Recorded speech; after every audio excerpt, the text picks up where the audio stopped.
नमस्कार। आज हम लोग जयशंकर प्रसाद द्वारा रचित कामायनी के श्रद्धा सर्ग से श्रद्धा के व्यक्तित्व के बारे में बातचीत करेंगे। जयशंकर प्रसाद छायावादी युग के आधार स्तंभ हैं।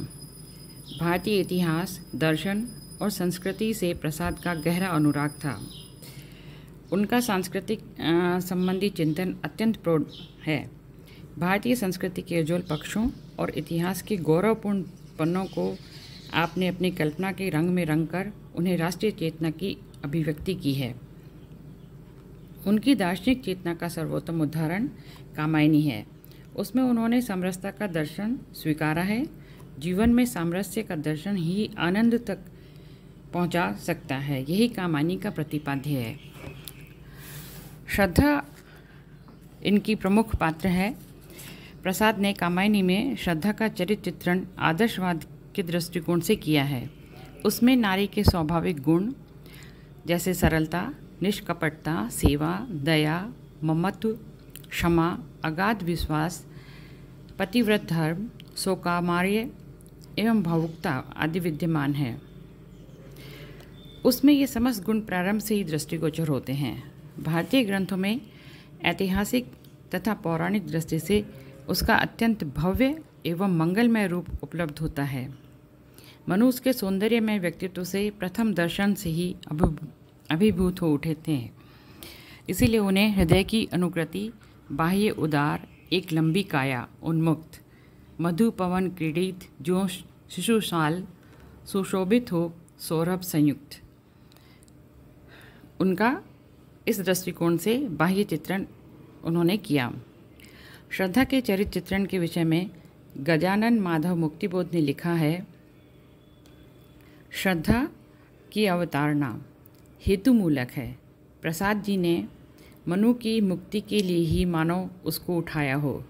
यद्यपि श्रद्धा में प्रारंभ से लगाकर अंत तक आदर्शवाद ही आदर्शवाद दिखाई देता है, किंतु स्थिति भेदानुसार उसके चरित्र में अंतर तो आता ही जाता है। भले ही हम उस अंतर को विकास न कह पाएँ, किंतु निसंदेह विशेष अर्थ में उसे विकास ही कहा जा सकता है। कामायनी में प्रथम अवतरण काल में श्रद्धा जीवन से वास्तविक निर्माणात्मक पक्ष का संदेश लेकर उपस्थित होती है। वह जब मनु को चिंतित एवं उदास तथा एकाकी अवस्था में देखती है तथा वह मनु को साहस प्रदान करती है। दुख के डर से तुम अज्ञात, जटिलताओं का कर अनुमान, काम से झिझक रहे हो आज, भविष्य से बनकर अनजान। श्रद्धा काम की पुत्री होने के कारण कामायनी नाम से जानी जाती है।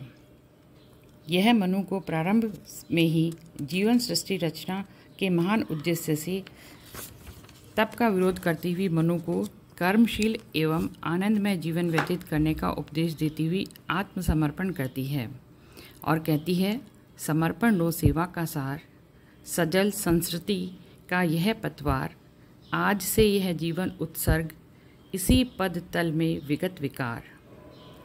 श्रद्धा में यद्यपि जीवन के प्रति पूर्ण विश्वास, भविष्य में आस्था तथा कल्याण मार्ग की दिव्य दृष्टि विद्यमान है, परंतु शारीरिक दृष्टि से उसमें नारी सुलभ इंद्रिय दुर्बलता भी है, जिसे वह स्वयं कई बार स्वीकार करती है।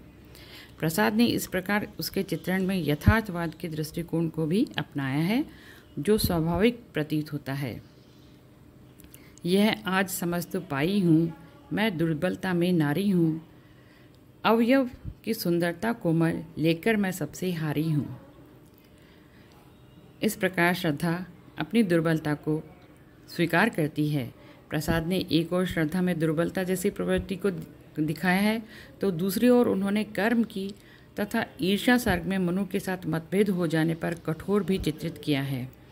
उन्होंने श्रद्धा को एक महान चेतना एवं शक्ति के रूप में प्रस्तुत किया है। वह संपूर्ण कथानक को गतिमान करती है और समग्र सुख एवं आनंद का सृजन भी उसी के द्वारा हुआ है। वह प्रारंभ में मनु को कर्म में नियोजित कर काम के अवसर पर उनकी हिंसात्मक प्रवृत्तियों को रोकने का सतत प्रयास करती है। मानवता के आदि पुरुष को सर्वदा उच्च आदर्श की ओर ले जाना ही उसका उद्देश्य है। श्रद्धा में नारीत्व का पूर्ण विकास दृष्टिगोचर होता है। नारी का यथार्थ धर्म श्रृंगार है, जो श्रद्धा के जीवन में असीम मात्रा में है। मातृत्व ही नारी का चरम विकास है।